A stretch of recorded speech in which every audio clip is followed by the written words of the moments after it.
रूस से जुड़ी आज 3 अहम खबरें हैं। पहली ये कि आर्थिक प्रतिबंधों की वजह से 105 वर्षों में पहली बार ऐसा होगा जब विदेशी मुद्रा में रूस डिफॉल्ट करेगा। रिपोर्ट्स की माने तो रूस को रविवार रात तक एक विदेशी कर्ज के ब्याज की किश्त चुकानी थी, लेकिन प्रतिबंधों की वजह से रूस ब्याज की किश्त नहीं चुका सका। दूसरी बड़ी खबर यह है कि रूस से सोने की आयात पर भी प्रतिबंध लगाए गए हैं। बीते हफ्ते ऐसी खबर आई थी, आपको याद होगा, हमने मनी सेंटर में बताई थी कि स्विट्जरलैंड ने रूस से सोने का आयात किया है। इसके बाद रूस से सोने के आयात पर भी रोक लगा दी गई है। तीसरी बड़ी खबर G7 की बैठक से है। G7 देश भी रूस पर कड़े प्रतिबंध लगाने जा रहे हैं। रविवार को अमेरिकी राष्ट्रपति जो बाइडेन की तरफ से कहा गया कि G7 देश रूस से सोने की खरीद पर रोक लगाने जा रहे हैं। और क्या रोक लगेगी, ये G7 की बैठक से पता चलेगा, जो हम आपको बताएंगे। लेकिन उससे पहले अंशुमान जी से समझते हैं। सर, पहला सवाल, रूस 105 साल में पहली बार विदेशी मुद्रा में डिफॉल्ट कर रहा है, ये खबर है, क्या मतलब है इस खबर का और ये कितना महत्वपूर्ण है, इसके क्या मायने हैं? शुभम, ये इस डेट डिफ़ॉल्ट की आशंका हम लोगों ने मनी सेंट्रल पे चर्चा में एक बार इस पर चर्चा भी की थी कि रूस को एक ग्रेस पीरियड मिला था। वो ग्रेस पीरियड ख़त्म होगा जब जून के अंत में आते आते, और उस समय तक अगर रूस के पास विदेशी मुद्रा भंडार में एक्सेस नहीं है तो पेमेंट नहीं कर पाएगा। बाजार से जो खबरें मिल रही हैं कि ताइवान का कोई एक इन्वेस्टर है जिसने रूस के फॉरेन करेंसी बॉन्ड में इन्वेस्ट कर रखा है, और उसने इस बात की सूचना दी है कि रूस से उसे ब्याज का भुगतान समय पर नहीं मिला है, यानी ब्याज में डिफ़ॉल्ट हुआ है।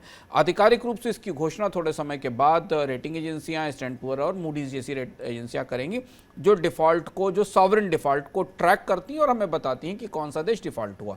मोटे तौर पर करीब $40 अरब के फॉरेन बॉन्ड्स रूस के पूरी दुनिया में हैं, जिनमें लोगों ने निवेश कर रखा है या निवेशकों का पैसा उनके पास है। उसमें ये पहला ट्रांच है, और चूंकि लंबे समय की बात है, काफ़ी समय के बाद, बोल्शेविक्स की रिवॉल्यूशन के बाद पहली बार रूस विदेशी मुद्रा में पेमेंट नहीं कर पा रहा है, तो ये डिफ़ॉल्ट बाजार के लिए बड़ी खबर है।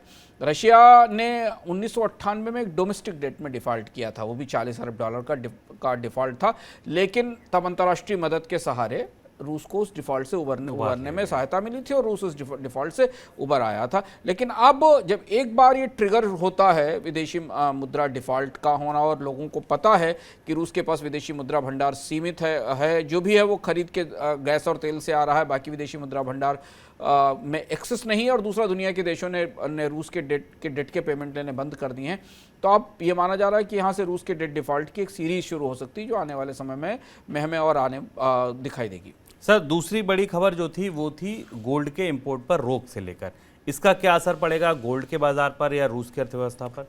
शुभम, ये फैसला थोड़ा प्रतीकात्मक और सिंबॉलिक लगता है, क्योंकि जब हम बाजार में समझने की कोशिश कर रहे थे कि क्या रूस के गोल्ड पर बैन का बहुत बड़ा असर होगा, तो इस तरीके के संकेत हमें नहीं मिले कि अंतर्राष्ट्रीय बाजार में रूस के सोने की खरीद या रूस से निर्यात पर या आयात पर प्रतिबंध लगाया जाए। स्विट्जरलैंड ने जरूर रूस से सोना खरीदा है, जो कि कंट्री टू कंट्री चैनल से आया है, लेकिन अगर हम लंदन के बुलियन मार्केट में या वहाँ के विशेषज्ञों से बात करें तो उनका मानना था, जो लंदन की बुलियन मार्केट एसोसिएशन है, जो अंतर्राष्ट्रीय बाजारों में बुलियन के रेट्स तय करती है, स्टैंडर्ड तय करती है, उन्होंने रशिया के गोल्ड रिफाइनर्स को मार्च में ही अपनी एक क्रेडिटेड लिस्ट से बाहर निकाल दिया था। यानी जब मार्च में प्रतिबंध लगना शुरू हुए थे तो रशिया, जो लंदन का गोल्ड बाजार है, बुलियन बाजार है, उसकी सूची से रूस के गोल्ड रिफाइनर्स पहले से ही बाहर हो गए थे। तो अब बाजार इस बात को पहले से ही डिस्काउंट कर चुका है कि रूस का सोना दुनिया के बाजारों में नहीं आएगा। ये प्रतिबंध सिंबॉलिकली ये दिखाने की कोशिश है कि रूस की तरफ से किसी भी तरीके के हाई वैल्यू ट्रांजैक्शंस की इजाज़त नहीं होगी। भारतीय बाजार में भी आज सोने की कीमतों में भी इसका कोई बहुत बड़ा असर हमें नहीं दिखाई दिया, क्योंकि अगर रूस इतना बड़ा प्लेयर होता और बाजार में ये प्रतिबंध असर करते तो शायद सोने की कीमतों में बड़ी बढ़ोतरी दिखाई देती। तो इसलिए सिंबॉलिक है, पर G7 देश लगातार ऐसा करने की कोशिश कर रहे हैं ताकि रूस को और दुनिया को पता चलता रहे कि प्रतिबंधों को और सख्त किया जा रहा है।